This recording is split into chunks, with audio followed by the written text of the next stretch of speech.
ठरवलेलं होतं. काही झालं तरी परिस्थिती कशी असली तरी आपल्याला शिक्षेमध्येच मला एक असं सांस्कृतिक मंत्री मी झाले. अशीच आमची ओळख साधारण ते एका भरडावरच्या दुकानात असायची. माझी एजन्सी LICची पण 1999ची आहे.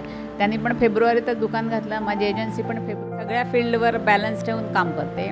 मला पण माझे सहकारी पण मला विचारतात की तुम्हाला हे कसं शोधता. प्रत्येकाने एकमत व्हावं.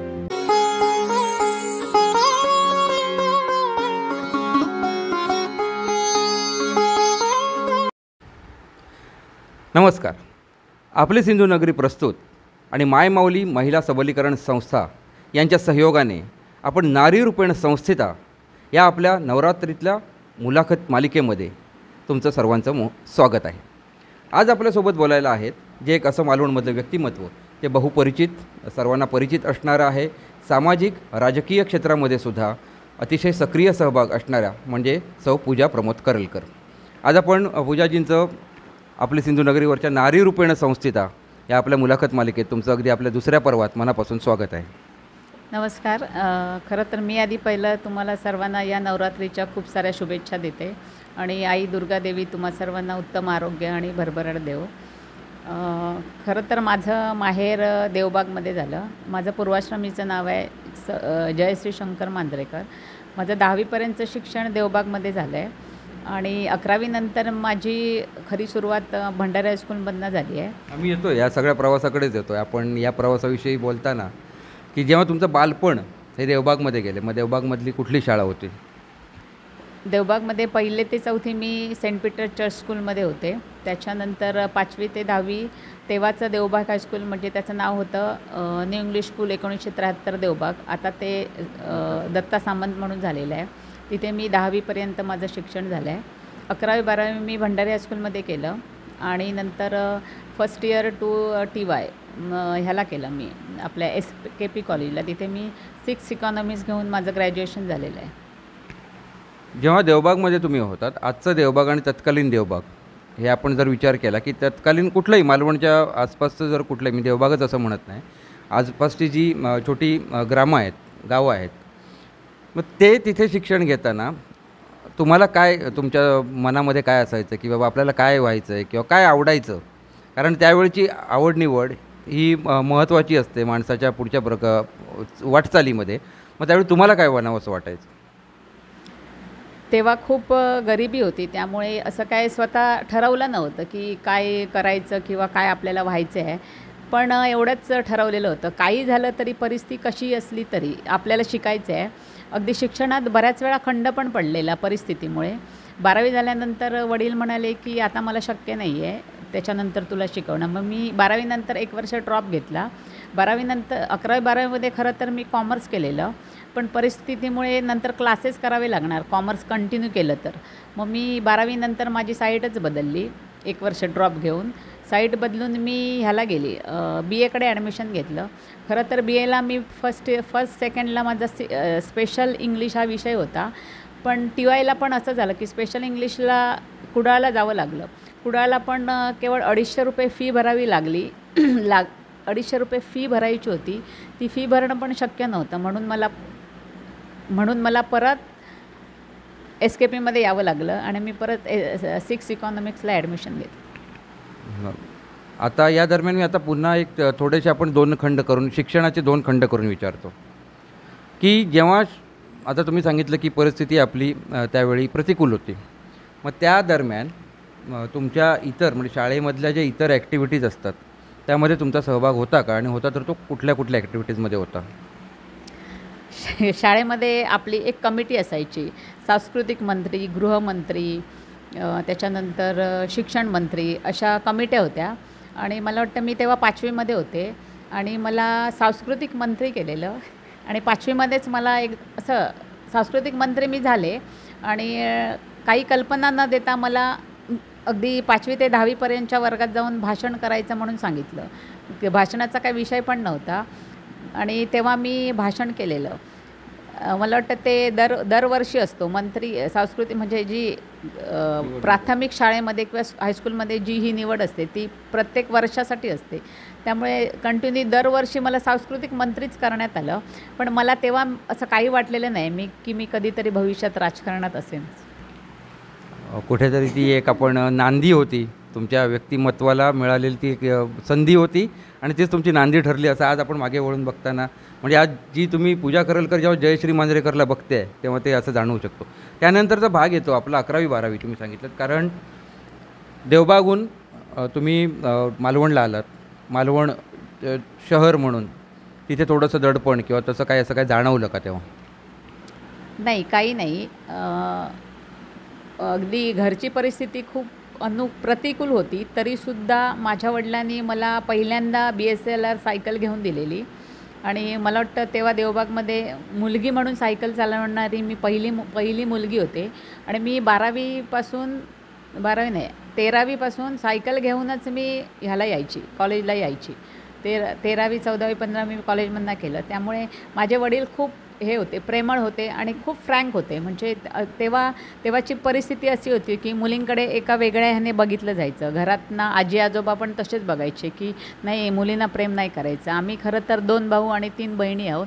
तेव्हा सारखी आजी वडिलांना सांगायची, काय तू मुलींना सारखं हे करतोस, मुलींकडे लक्ष देत नाही, मुलींचे एवढे लाड करायचे नसतात. पण माझे वडील तसे नव्हते. ते म्हणाले नाही, असं नाही करायचं.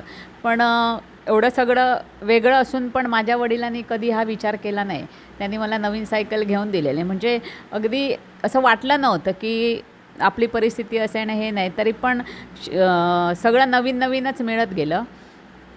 त्यामुळे सगळं छान गेलं. वडिलांमुळे सगळं सोपं झालं. या दरम्यान घरकाम वगैरे याची आवड किंवा याची तुम्हाला आवड होती किंवा त्यामध्ये आणखीन काही करत होतात का? खरं सांगायचं तर आम्ही घरकाम करूनच शिकलो.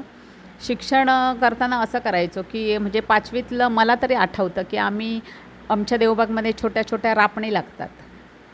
त्या रापणीचे मासे आम्ही आणायला जायचो. तिथे आम्ही मासे विकायचो.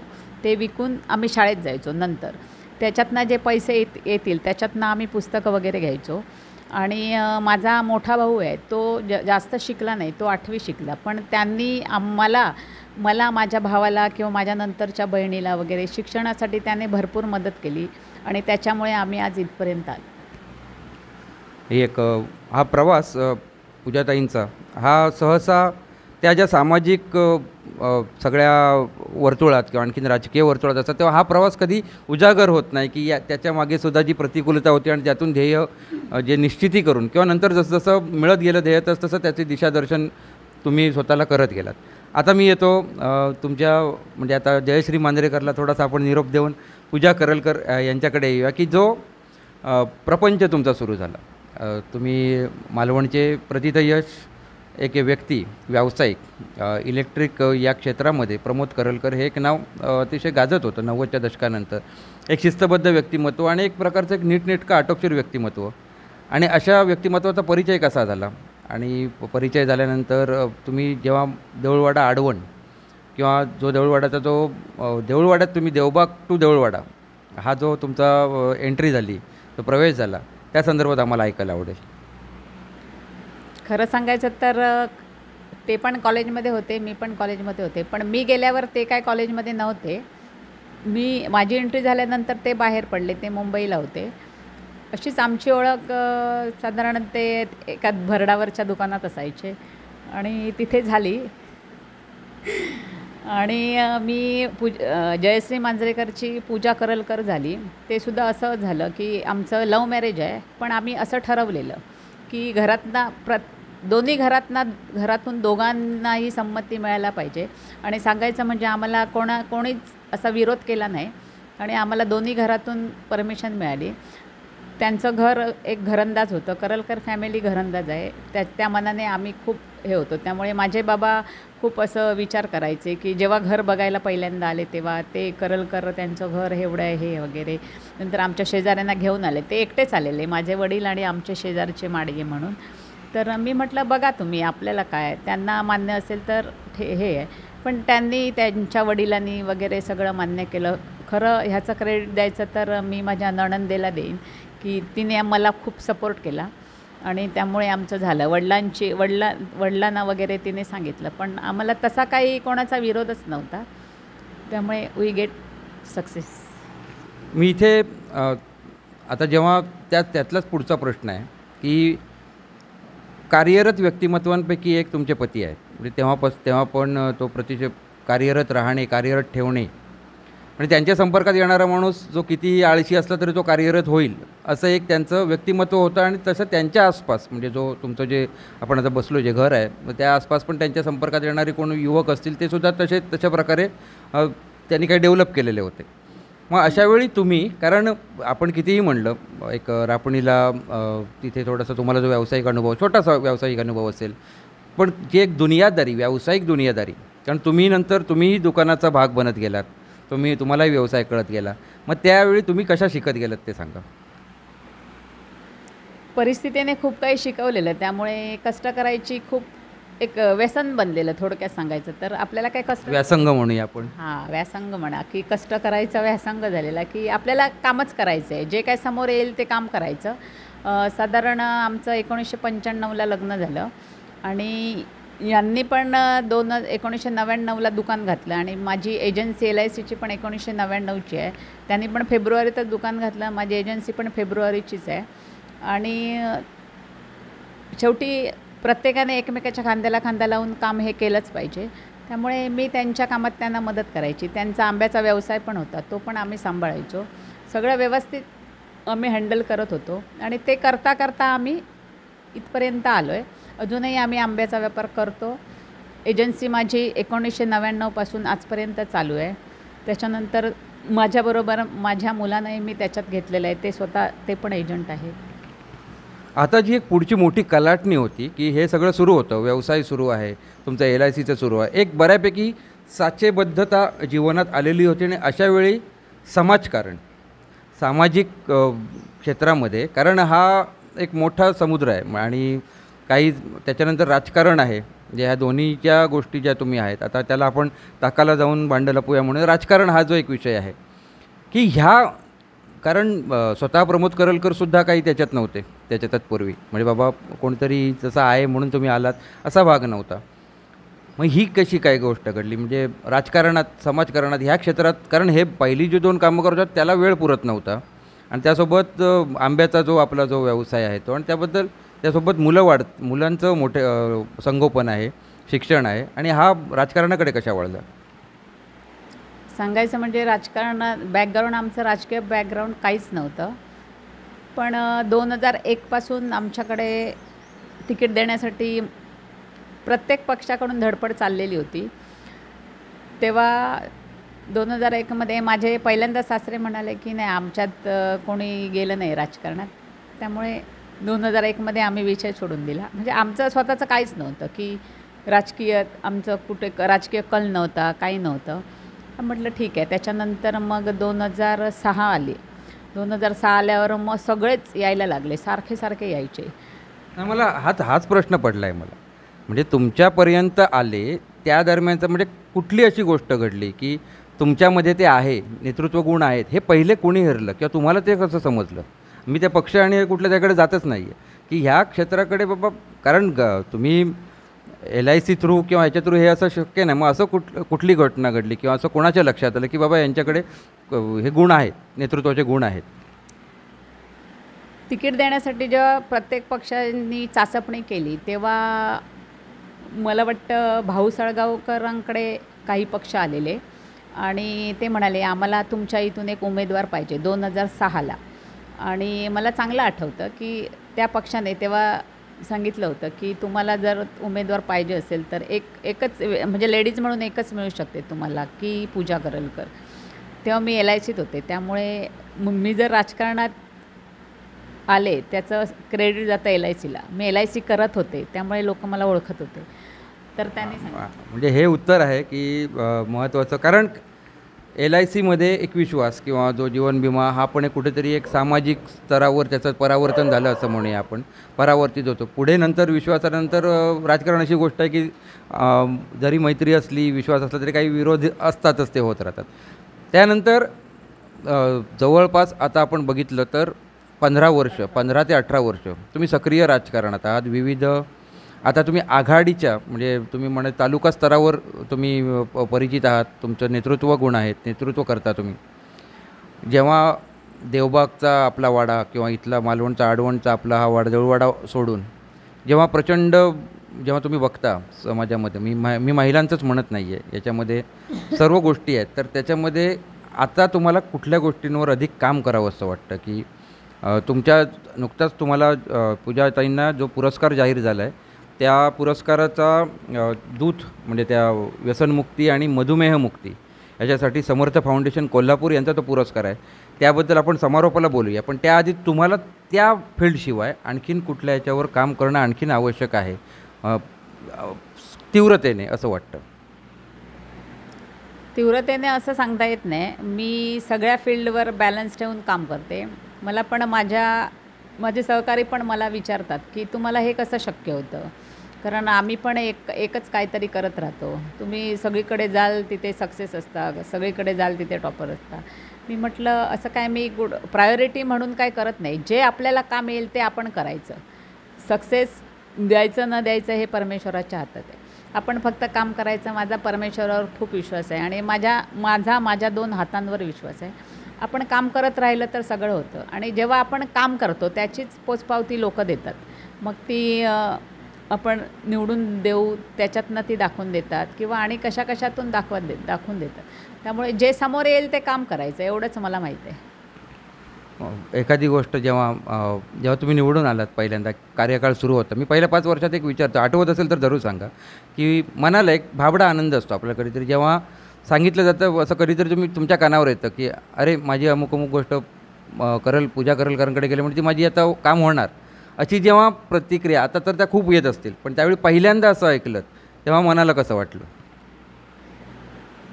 मी काम करत असताना मला एक गोष्ट तीव्रतेने जाणवली की माझा बऱ्याच वेळेला तहसीलदार कार्यामध्ये मी जात असते, सगळ्यांची कामं घेऊन जाते. एक चौधरी साहेब म्हणून नायब तहसीलदार होते तिथे, नाव घेते मी त्यांचं. त्यांनी मला एक प्रश्न विचारला, मॅडम इथे खूप लोक येतात, त्यांची कामं असतात पण त्यांना मदत कोण करत नाहीत, त्यांना मी तुमचं नाव आणि नंबर देऊ का? मी म्हटलं हो साहेब द्या ना, तुम्ही सांगा त्यांना, मला जेवढं जमेल ते करतो. नाही तुम्ही करता त्यामुळे मी तुमची फक्त मी परमिशन घेतली की तुमचा नंबर मी त्यांना देऊ काय? मग त्यांनी सगळ्यांना नंबर कोण असतील त्यांना नंबर द्यायचे, मग लोक मला फोन करायचे.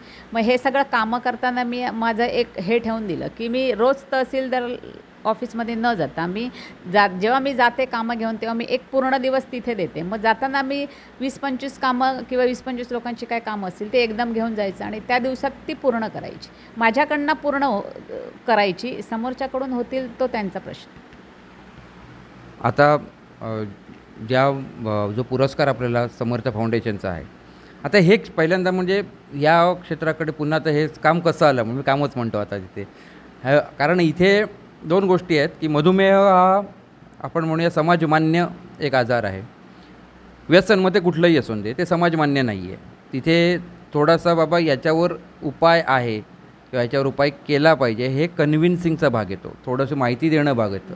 म्हणजे ती भल्याचंच आहे काय याच्यापेक्षा पण ती ऐकायची मानसिकता आपल्या समाजामध्ये आता रुजते आहे. मी रुजत नाही आहे किंवा नाही आहे याच्या मागे काय झालं त्यात जात नाही आहे, रुजते आहे. पण त्याच्या जर विचार केला तर त्याच्यात तुम्ही आता त्याच्यातल्या ज्या औषधी जे भाग आहेत त्याच्यामधल्या याच्यात तुम्ही आता पायोनियर आहात, म्हणजे पहिल्या तुम्ही आहात असं म्हणायला आता हरकत नाही. आपल्या आसपास जाहीरपणे जे सांगतात त्या याच्यात आपण हे आहे. तर तुम्ही याबद्दल काय सांगाल की या फील्डकडे तुम्ही कसं बघताय? ह्या फील्डमध्ये पहिल्यांदा माझे मिस्टर आले आणि त्यांना 2023चा जो सोशल समर्थ फाउंडेशनचा राज्यस्तरीय पुरस्कार आहे तो पहिल्यांदा प्रमोद करलकरांना मिळाला आणि 2024चा पुरस्कार मला मिळाला. खरं तर मी आवाहन करते सगळ्यांना, जे व्यसनी असतील किंवा मधुमेह पीडित असतील त्यांनी सर्वांनी खरंच कॉन्टॅक्ट करा. आणि आमचं एक ध्येय आहे सर की आम्हाला पूर्ण म्हणजे जग सोडा पण आम्ही किमान सिंधुदुर्ग तरी मधुमेह मुक्त करायचं आहे आणि व्यसनमुक्ती आम्हाला करायची आहे. ज्यांना व्यसन आहे ते माणूस स्वतःहून येणार नाही, त्यांना गरज आहे की त्यांच्या घरातल्यांनी त्यांना मदत करणं. आणि जेव्हा हे व्यसनमुक्तीचा जो विषय आहे ना, तो जेव्हा तो व्यसनी माणूस स्वतः ठरवेल की यस मला दारू सोडायची आहे, मला सिगरेट सोडायची आहे, त्याचा थोडा तरी सहभाग असला पाहिजे, तेव्हाच हे काम होणार. हे लपून छपून करण्यासारखं काम नाही. आणि मी बेकार युवक युवतींना पण आवाहन करते की त्यांनी या क्षेत्रात यावं. इथे नाव पण आहे, पैसा पण आहे, आशीर्वाद पण आहे, भरपूर आहे. पैशापेक्षा आम्ही आशीर्वादाला महत्त्व देतो. इथे लोक आमच्याकडे देव म्हणून बघतात. एखादं कुटुंब जेव्हा आम्ही व्यसनमुक्त करतो, अक्षरशः आमच्या पाया पडतात सर. फोन येतो जेव्हा त्यांचा डायबिटीजवर औषध वगैरे, ते समोर फोन करताना क्लिअर म्हणतात, तुम्ही करलकर डॉक्टर का, प्रमोद डॉक्टर आहात का, असं सरळ विचारतात. आम्ही म्हणजे खूप वाटतं, म्हणजे प्रत्येकाला जेव्हा असं मिळतं तेव्हा एक मनात हे असतं की आपण किती चांगलं काम करतोय. एक शाश्वत सात्विक आशीर्वाद आहेत आपण म्हणूया जे मिळतात. त्याच्यामधलं जर आपण आज तुम्ही अशा ह्याच्यात आहात की ते कुठे ते मोठेपण बाजूला ठेवायचं हे तुम्हाला माहिती आहे की ते जे आशीर्वाद स्वरूपात घ्यायचं आहे आणि बाकीचं जे मोठेपण आहे ते बाजूला ठेवून आपण पुढे एक मार्गक्रमण करत राहायचं आहे. आणि आता जेव्हा आपण थोडक्यात एक नशामुक्त भारत किंवा नशामुक्त सिंधुदुर्ग, नशामुक्त सगळंच जर नशामुक्त होणं, मधुमेहमुक्त होणं, सर्वांची कामं व्यवस्थित होणं, या सगळ्यामध्ये आज जेव्हा तुमचा एक संदेश सर्वांना की आज कुठल्याही गोष्टीमध्ये एखाद्या मुद्द्यावर संघर्ष होतो, मुद्दा मांडला हा माझा प्रश्न आहे शेवटी जाताना, त्याच तुमचं उत्तर हेच संदेश असेल की आपण सोल्युशनवर येण्यासाठी आज युवा पिढीने एखाद्या गोष्टीमध्ये संघर्षापेक्षा सोल्युशनवर येण्यासाठी, उपायावर येण्यासाठी, त्याच्या निदानावर येण्यासाठी युवा पिढीने काय करावं असं राजकीय व्यक्तिमत्व म्हणून तुम्हाला सांगावंसं वाटतं? प्रत्येकाने सारासार विचार करून त्याच्यातून वेगळ्या वाटा न शोधता प्रत्येकाने एकमत व्हावं. बरोबर ना? एकमत व्हावं, जे काही असेल ते समजून घ्यावं आणि त्याच्यावर तोडगा निघावा. केवळ समोरच्याने मांडलं म्हणून त्याला आपण विरोध करू नये. जर ते खरोखरच मान्य करण्यासारखं आहे तर ते सर्वानुमते मान्य व्हायलाच पाहिजे. खूप छान. पूजाताई, तुम्ही तुमचा वेळ दिलात. तुमच्या पुरस्काराबद्दल तर प्रेक्षकांकडून, मी आपले सिंधुनगरी न्यूज चॅनल समूहाकडून सुद्धा तुम्हाला अगदी तुम्हाला मनपूर्वक तुमचे अभिनंदन आहेच. आणि नारी रूपेण संस्थित आहे आपल्या दुसऱ्या पर्वात तुम्ही आज आपल्या तुमचा वेळ दिलात आणि तुमचे विचार आज प्रेक्षकांनी ऐकले. विविध मंचांवर तुमचे विचार ऐकले जातात. हा एक थोडासा वेगळा मंच तुम्हाला जाणवलाच असेल. खूप बरं वाटलं. तुम्ही आज वेगळ्या विषयावर चर्चा केलीत आणि माझं मत मांडलं. बऱ्याच वेळा आम्ही राजकीय चर्चा करतो. आता तर समर्थ सोशल फाउंडेशनच्या वतीने तो आरोग्याविषयी चर्चा होत असते, पण तुम्ही आमचं म्हणजे शालेय शिक्षणापासून अगदी आतापर्यंतची सगळी चर्चा केलीत. आणि खरं सांगायचं तर मी माझ्या नागरिकांचे, मालवणातल्या सगळ्या नागरिकांचे खूप मनापासून आभार मानते, कारण त्यांच्यामुळे आज मी नगरसेविका झाली आणि त्यामुळेच तुम्ही आज माझ्यापर्यंत पोचलात. खूप खूप धन्यवाद. या होत्या माजी नगरसेविका, समाजसेविका पूजा करलकर. जयश्री मांजरेकर पासून पूजा करलकर हा आत्तापर्यंतचा प्रवास त्यांनी आपल्याला प्रेक्षकांशी आपला शेअर केला. त्यांनी सांगितलं प्रतिकूल परिस्थितीमध्ये सुद्धा कुठेही त्या प्रतिकूल परिस्थिती सांगताना त्यांच्या डोक्यावर आठी नव्हती, हे फार महत्त्वाचं आहे. किंवा त्यावेळी त्या असलेल्या परिस्थितीला त्यांनी दोष देत न बसता पुढे जशी परिस्थिती येईल त्याला आणि त्यानंतर मिळणाऱ्या प्रत्येक कामामध्ये त्यांनी राम शोधला. नारी रूपेण संस्थेचा हा भाग तुम्ही बघितलात म्हणून अगदी तुमच्या मनापासून धन्यवाद.